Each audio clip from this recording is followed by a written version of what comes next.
De hoy con Ale Lipko. Ale es candidato a diputado nacional por la ciudad de Buenos Aires, es trabajador del Garraham y es delegado de la Junta Interna, representa al Partido Obrero y vamos a charlar con él de la situación tan difícil, tan angustiante que se vive en el sector de los trabajadores en la Argentina y bueno, analizar un poco si las medidas que está tomando el gobierno son suficientes, si son medidas electoralistas, si van para el buen camino. Hola Ale, buen día, Maximiliano Lequi te saluda, ¿cómo estás? Hola, buen día, ¿cómo están? Muchas gracias por atendernos en la mañana de hoy.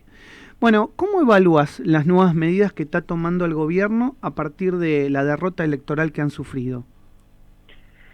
Mira, nosotros lo vemos como un cáncer, curar el cáncer con aspirinas, en el sentido de que la situación social es desesperante y las medidas que se plantean como poner dinero en el bolsillo de la gente son completamente mínimas. Quiero decir, el bono que se anuncia para las jubilaciones de 5.000 pesos, por ejemplo, no la saca del terreno de la indigencia, y sería por única vez. Entonces acá hay un gobierno que ha salido muy golpeado como consecuencia de un ajuste muy fuerte que ha piloteado en estos 2 años y que, golpeado por el resultado electoral, plantea estas medidas improvisadas. Perdón, te pido perdón, me estoy confundiendo porque tengo como un eco. Vamos a tratar de mejorarlo, a ver si, a lo mejor es la línea, pero vamos a tratar desde operación a ver si podemos mejorarlo.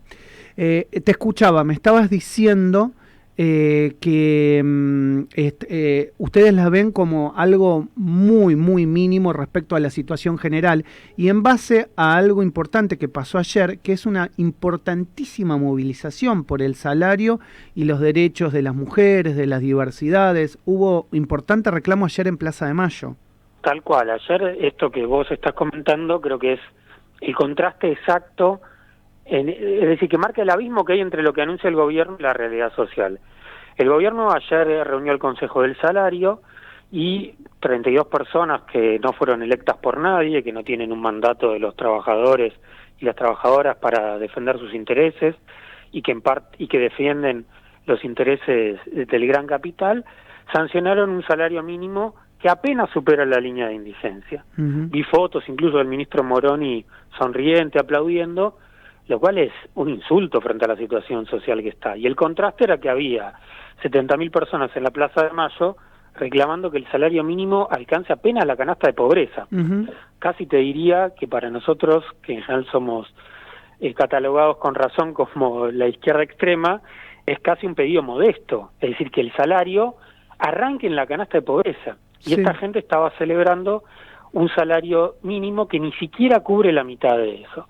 Entonces, hay una brecha tan grande entre los anuncios que se realizan y la situación social que indiscutiblemente esto no va a tener un efecto ni electoral, ni mucho menos de resolver los problemas que hoy tienen la grande mayoría. Ale, convengamos o tal vez tratemos de pensar y de reflexionar que el gran problema tiene que ver con la falta de estabilización de la economía, ¿no? Porque más allá de que supongamos que mañana los jubilados tengan suerte y le pongan 50.000 pesos en el bolsillo, si vos no contenés la inflación respecto a lo que está pasando con un 3 o un 3,5% o un 2,9%, depende del mes, pero seguís con una inflación promedio, un 50% anual, nunca te va a alcanzar.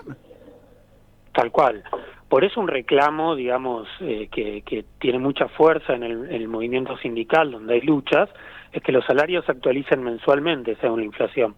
Ahora, al mismo tiempo, como vos bien señalás, tampoco eso alcanzaría si no hay una reorganización general de la economía. Exacto. Porque indudablemente, por ejemplo, el gobierno financia gran parte de su política con emisión. Esa emisión termina más temprano que tarde incrementando la inflación. Ahora, en general, desde la derecha se acusa esa emisión como para financiar el gasto social. Entonces hay que recortar el gasto social. Pero eso es falso. El grueso de la emisión monetaria, que luego termina en inflación, tiene que ver con que gran parte del presupuesto del Estado está sujeto a pagar deuda de carácter usurario, a dar subsidios a grandes empresas, a subsidiar, por ejemplo, la producción de energía, lo cual termina embolsándose en los pulpos petroleros, energéticos, etcétera. Entonces, acuerdo, digamos, en que el planteo no puede ser parcial. Hay que discutir el conjunto de la economía, porque de lo contrario los desequilibrios van a seguir. Uh-huh. Contame un poco cómo está el sector al que vos representás y trabajás, que es el tema o el tema sanitario, el tema de la salud, en el marco de estar cursando esta pandemia, saliendo de la pandemia por parte del gobierno, ya hablando de la pospandemia. ¿Cómo queda el sector por parte de los trabajadores y también estructural, edilicio? ¿Cómo está? Bueno, creo que es un ejemplo que continúa lo que veníamos charlando recién. Por ejemplo, la ministra Bisotti ayer anunció este fin de restricciones con relación al barbijo y aforos, etcétera, pero no se hizo ningún anuncio con relación al sistema de salud. Es ilustrativo eso, porque de hecho en términos reales el presupuesto de salud se redujo con relación al del año pasado, con el planteo de que no iba a haber pandemia, y bueno, todos sabemos que el 2021 continuó la pandemia. En el caso de los trabajadores y trabajadoras de la salud, la situación es muy complicada. Para darte un ejemplo, en el Hospital Garrahan, que es donde yo trabajo, que es el principal hospital pediátrico de América Latina, hemos estado reclamando, hemos hecho paros durante los últimos meses con relación a las condiciones de trabajo y el salario. Por un lado, porque el salario mínimo está muy lejos de la canasta familiar, que según ATEINDEC está hoy en 108.000 pesos, y hoy una enfermera que ingresa acá está con salarios alrededor de la canasta de pobreza, esta de 70.000 que hablábamos hace un rato, y el problema de las condiciones de trabajo, que también es muy sentido, porque las enfermeras, los enfermeros, también médicas, médicos, tienen todos 2 trabajos para llegar a fin de mes. Eso tiene consecuencias muy graves sobre su salud, pero también sobre la salud de las personas, porque indudablemente alguien que en un sector tan delicado como salud trabaja 70, 80, 90 horas semanales, está en peores condiciones para desarrollar su tarea. Y eso es moneda corriente por los bajos salarios, que entonces la gente se busca 2 trabajos.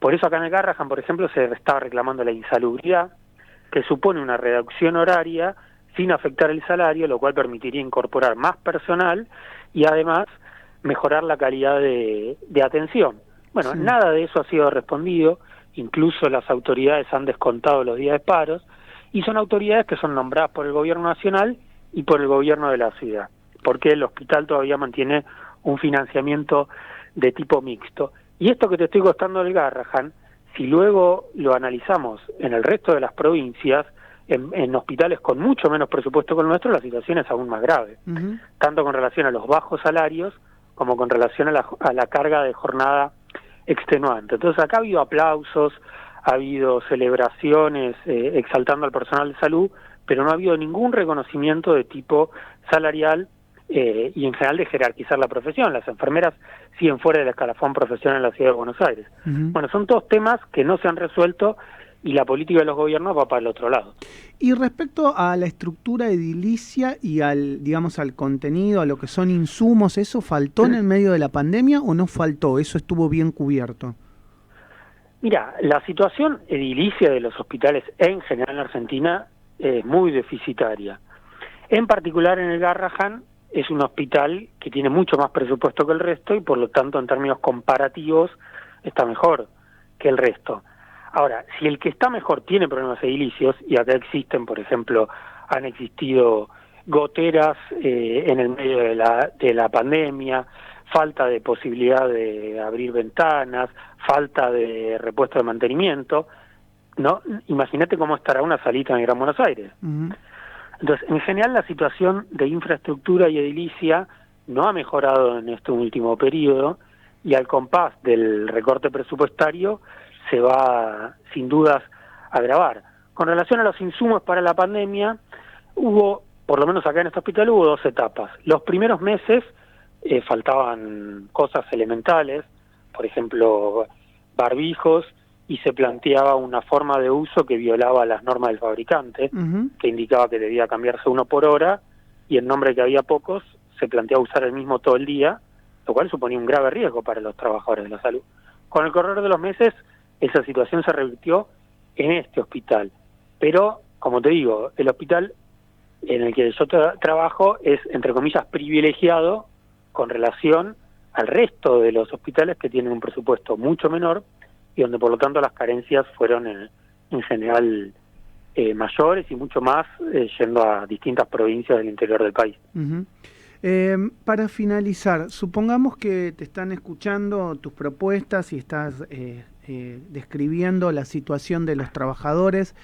Alguien que esté dudando en no votar ni al oficialismo, por lo que contás, pero tampoco a la oposición, por los 4 años del ex gobierno de Mauricio Macri.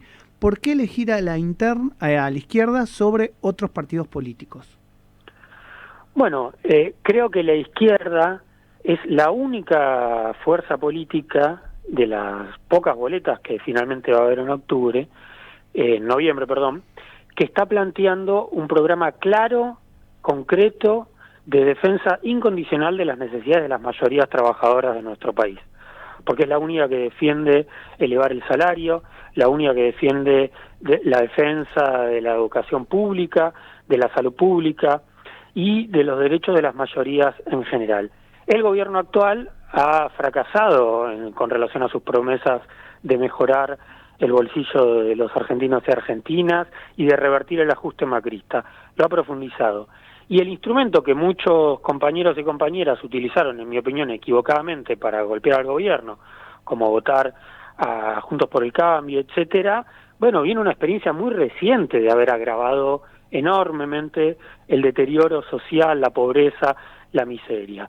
Y otras incluso alternativas que aparecen como antisistema, en realidad son versiones recargadas de este ajuste que hoy estamos sufriendo, como los Milei, los Esper, etcétera, que plantean la privatización del conjunto, de la salud, de la educación, etcétera. Entonces, un voto en defensa propia, un voto por el salario, por las jubilaciones, por la salud, por la educación, es un voto al frente izquierda que viene además con envión, porque nos fue bien en las elecciones pasadas y va a reforzar ese voto una perspectiva política para los trabajadores y trabajadoras. Bien, Alejandro, te agradezco mucho por estos minutos con Radio Sónica. Te mando un abrazo grande y bueno, seguiremos conversando y profundizando las propuestas. No, muchas gracias a ustedes. Un abrazo grande. Ale Lipko, candidato a diputado nacional por la Ciudad de Buenos Aires, trabajador del Hospital Garrahan, delegado de la Junta Interna y además representa al Partido Obrero. Muy amablemente charló con nosotros en la mañana del arranque aquí en Radio Sónica.